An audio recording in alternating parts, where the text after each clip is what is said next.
Друг пример за интересния маркетинг на Ice Pro всъщност е табелата му и постове с табела картонена пред магазини, които не желаят да продават сладоледите му. Той Коцето го засегна преди малко. Фокусът вече, да. Обаче, лично според мен, нали, по А това... вижда ли се на тия магазини?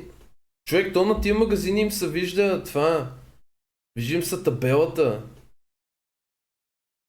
Те, самия магазин могат, според мен, да го съдат за това. Картонена пред магазини, които не желаят да продават сладоледите му. Той Коцето го... Да, това е тъп маркетинг, според мен.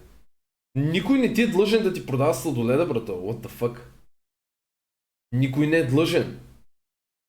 Това си е мой магазин. На въпросния нон-стоп, може да е някоя леля, може да е някой чичо, който има магазин там от 30 години, си го движи, си изхранва семейството по този начин. Тия хора нямат голямо присъствие в социалните мрежи и са подложени един вид на атака от страна на собственик на малък бизнес. Извива им ръцете. Точно, извива им ръцете, нали, понеже не са продавал неговия сладолед, ама всеки собственик на бизнес има право да решава сам какво ще се продава в неговия обект и какво не, нали? Защо трябва да бъде атакуван от собственика на някоя фирма? И кое е едно от основните правила на пазарната икономика, че търсенето определя предлагането и двете са взаимно свързани. Така че, Сашо, ако сладоледът ти е стоял един месец, примерно 3 месеца или една година някъде и са решили да го махнат, това не е защото хората, които държат магазина, те супер много мразят да правят милиони от твоите сладоледи. Това е защото хладилника стои, никой не го отваря, никой не взима сладоледа.